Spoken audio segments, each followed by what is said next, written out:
And now, if you missed the part 1 of the Chorkor sanitation series, then there is part 2 for you, because residents are now demanding a collaborative effort from government to end poor sanitation issues, especially the high practice of open defecation in the area.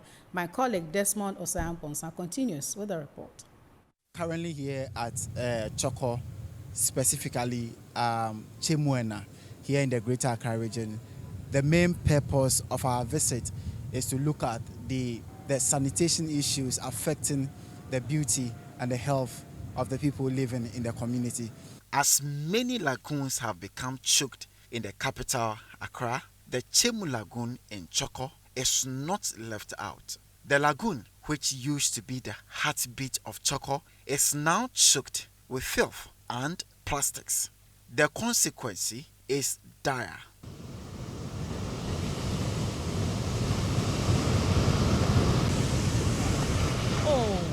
Ne can be nela infections baba ho ne ha wo sure na keshi nyama yu aketo mon neke alone ne can feel. See, the thing is it's an one bola tank ye be onu shishi she mi un problem we komeji bia ne insurance nika wana bola tank in me lorry ba cho na ba wo bonu nshi lele nke bola tank ye be fine be ni na ehwe she e be fine. We need refuse containers here, but the issue is this place is a coastal area. How will a waste vehicle come to pick our refuse containers when full?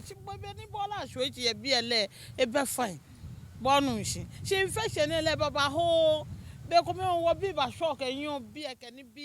poor sanitation in the area and around the Chemu River is alarming, and I think something must be done.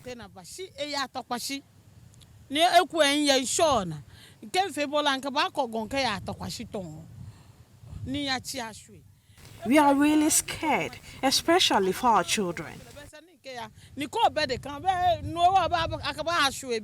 The residents admit that the poor sanitation in the area is not about the unavailability of dustbins.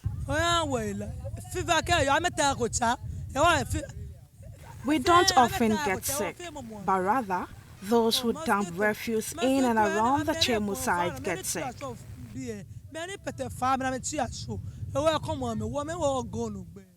Those who live downstream are blaming you people living upstream for the sanitation issues here.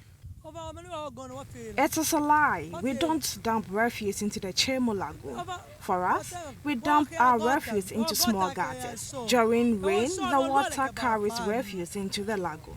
So, this confirms what those living downstream are saying, isn't it? It is true, but I believe if we're given education on practicing proper sanitation, it will help solve this.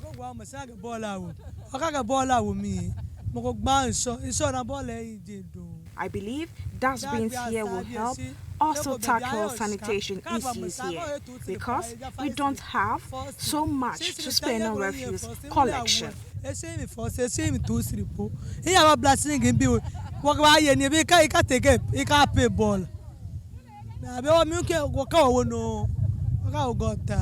Despite government efforts in dealing with pollution and open defecation, the phenomenon is at all-time higher. According to UNICEF, 7.46% of Ghanaians were reported to be engaging in open defecation as of 2017.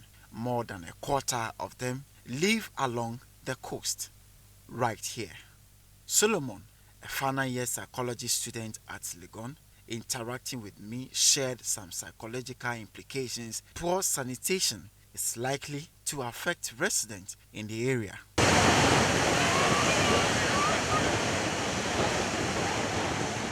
Well, the sanitation issue here is something else. I think the people should do something about it collectively, but I think mainly the leadership should rise up. Mainly the leadership should rise up and then mobilize the people to solve the issue, because I believe sanitation is key to health. And looking through the place, we realize that children are not in the right health conditions, and I believe it's because of the sanitation as well.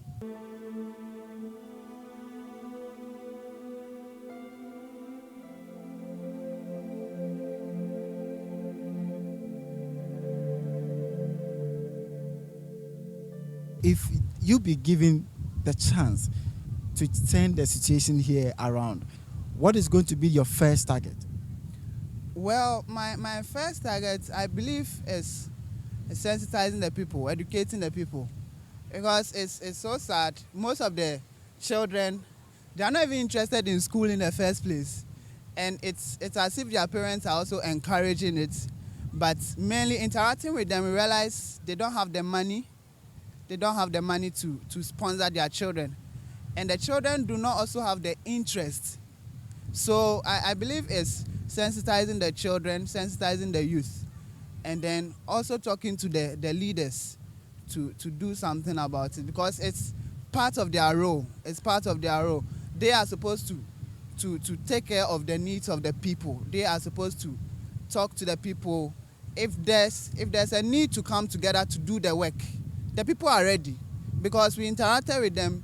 We realized they have a sense of belonging. They come together, do things together. So if there's a need to clean the community, then it should just come from the leadership. Statistics have shown that over a 70 years period up until 2000, the highest percentage engaged in the practice was 8.80%. Sadly, those figures continue to rise.